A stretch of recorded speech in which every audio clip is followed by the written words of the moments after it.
Everyone, welcome to Telugu kitchen. ఈ సీజన్లో మన పల్లెల్లో అనుములు బాగా పండిస్తారు. ఈ అనుములు చాలా బలాన్ని ఇస్తాయి, టేస్ట్ కూడా అదిరిపోతుంది. మొన్న రాయదుర్గం మీదుగా వస్తున్నప్పుడు రోడ్డు పక్కన కనిపించాయి. వెంటనే ఆగి 1 కిలో అనుములు కొని తీసుకొచ్చాను. సో ఈరోజు రెసిపీ అనుముల కర్రీ ప్లస్ దాంతోపాటు నా చిన్నప్పుడు మా అమ్మమ్మ చేసే నా ఫేవరెట్, నాకు ఎంతో ఇష్టమైన అనుములతో కుడుములు చేసి చూపించబోతున్నాను. ముందు అనుముల కర్రీ చేద్దాం. దానికి కావాల్సిన పదార్థాలు ఏంటో చూద్దాం.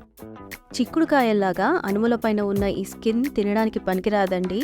సో కిలో అనుములు తీసుకుని గింజలు ఒలిచి కడిగి పెట్టుకున్నాను. ఇంకా సన్నగా తరిగిన 1 ఉల్లిపాయ, 4 పచ్చిమిర్చి, 1 టీ స్పూన్ జీలకర్ర, అల్లం, వెల్లుల్లి ఇవన్నీ కలిపి కచ్చాపచ్చాగా దంచి పెట్టుకున్న పేస్ట్, ఉప్పు, 2 టీ స్పూన్ల కారం, పసుపు, గరం మసాలా 1 టీ స్పూన్, తాలింపు కోసం 2 ఎండుమిర్చి, 1 టీ స్పూన్ ఆవాలు, కరివేపాకు, కొత్తిమీర. ఇప్పుడు కుకింగ్ ప్రాసెస్ ఏంటో చూద్దాం. ప్రెషర్ కుక్కర్లో అనుముల గింజలు వేసి అవి మునిగేంత వరకు నీళ్లు పోసుకోవాలి. ఆ తర్వాత అందులో చిటికెడు పసుపు వేసి మూత పెట్టుకుని 3 విజిల్స్ వచ్చే వరకు కుక్ చేసుకోవాలి. ఇప్పుడు ఒక కడాయిలో 2 టేబుల్ స్పూన్ల నూనె వేడి చేసి ముందుగా ఆవాలు, ఎండుమిర్చి, కరివేపాకు, ఉల్లిపాయ ముక్కలు వేసుకుని ఉల్లిపాయ ముక్కలు ట్రాన్స్పరెంట్ అయ్యేంత వరకు వేయించుకోవాలి. ఇప్పుడు అల్లం, వెల్లుల్లి, పచ్చిమిర్చి, జీలకర్ర పేస్ట్ వేసుకుని పచ్చివాసన పోయేంత వరకు మీడియం ఫ్లేమ్లో వేయించుకోవాలి. ఇవన్నీ బాగా వేగాక ఇప్పుడు కొంచెం పసుపు కూడా వేసుకోవాలి. ఇప్పుడు ఇందులో కారం కూడా వేసుకుని కలుపుకోవాలి. ఇక్కడ నేను కుడుములు తయారు చేయడం కోసం 1 కప్పు ఉడికిన అనుములు పక్కన పెట్టుకున్నానండి. ఇప్పుడు మిగిలిన అనుములు నీళ్లతో సహా వేసుకుని బాగా కలుపుకోవాలి. ఆ తరువాత మూత పెట్టి 4 నిమిషాలు మీడియం ఫ్లేమ్ మీద కుక్ చేసుకోవాలి. ఇప్పుడు రుచికి తగిన ఉప్పు, గరం మసాలా వేసుకుని బాగా కలుపుకోవాలి. ఆ తరువాత మూత పెట్టి స్టవ్ సిమ్ చేసి మరో 4 నిమిషాలు కుక్ చేసుకోవాలి. చివరగా కొత్తిమీర వేసుకుని కలిపి స్టవ్ ఆఫ్ చేసుకోవాలి. ఎక్స్ట్రాడినరీ టేస్ట్తో మనకి ఈ సీజన్లో ఎక్స్ట్రా ఇమ్యూనిటీ ఇచ్చే మంచి natural protein Anumula curry ready అయిపోయిందండి. ఈ అనుముల కర్రీ మీరు కూడా తయారు చేసుకుని వేడివేడి రైస్తో, పర్టికులర్గా జొన్న రొట్టెతో తిని చూడండి. మీరే వావ్ అంటారు. ఇప్పుడు మన రెండో రెసిపీ అనుములతో కుడుములు.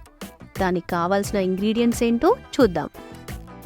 ఇందాక తీసి పెట్టుకున్న ఉడికించిన అనుములు 1 కప్పు, 1 కప్పు బియ్యం పిండి, కచ్చా పచ్చాగా దంచుకున్న 6 పచ్చిమిరపకాయలు, 1 టీ స్పూన్ జీలకర్ర పేస్ట్, 1 కప్పు తరిగిన ఉల్లికాడలు, 1 టీ స్పూన్ ఉప్పు, సన్నగా తరిగిన కొత్తిమీర.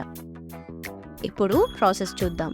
ముందుగా ఒక పెద్ద బౌల్ తీసుకుని దాంట్లో బియ్యం పిండి, ఉడికించిన అనుములు, పచ్చిమిర్చి జీలకర్ర పేస్ట్, సన్నగా తరిగిన కొత్తిమీర, తరిగిన ఉల్లికాడలు, ఉప్పు ఇవన్నీ వేసుకుని అన్నీ ప్రాపర్గా మిక్స్ అయ్యేలా బాగా కలుపుకోవాలి.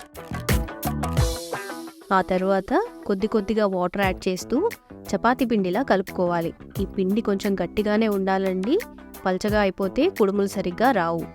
ఒకవేళ వాటర్ కొద్దిగా ఎక్కువైనట్టుగా అనిపిస్తే కొంచెం బియ్యం పిండి యాడ్ చేసుకుంటే సరిపోతుంది.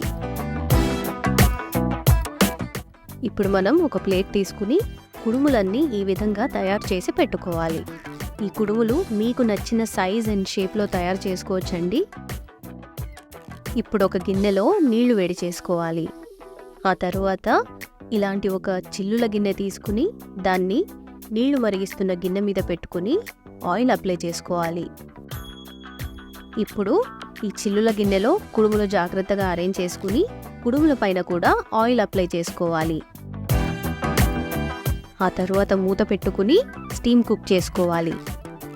హై ఫ్లేమ్లో 10 నిమిషాలు, లో ఫ్లేమ్లో మరో 5 నిమిషాలు కుక్ చేసుకుంటే కుడుములన్నీ పూర్తిగా ఉడికిపోతాయి.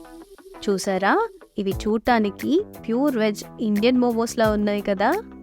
అంతేనండి, ఎంతో బలాన్నిచ్చే నాకిష్టమైన యమ్మీ అనుములతో చేసిన ఈ కుడుములు రెడీ అయిపోయాయి. ఈ కుడుములు తినడానికి ఎటువంటి సాస్లు, చట్నీలు పనికిరావండి. ఇవి కేవలం పచ్చి వేరుశనగ నూనె, అదేనండి పల్లి నూనెతో మాత్రమే బాగుంటాయి.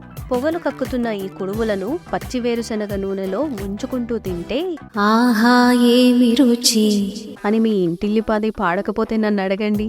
ఇలాంటి మన ట్రెడిషనల్ రెసిపీస్ మరిన్ని నేను మీ ముందుంచాలంటే మీరు ఈ వీడియోని లైక్ చేయాలి, షేర్ చేయాలి, నా ఛానల్ని సబ్స్క్రైబ్ కూడా చేసుకోవాలి. అంతే కదండి. మరో రెసిపీతో మళ్ళీ మిమ్మల్ని కలిసేంత వరకు టేక్ కేర్, బాయ్ బాయ్.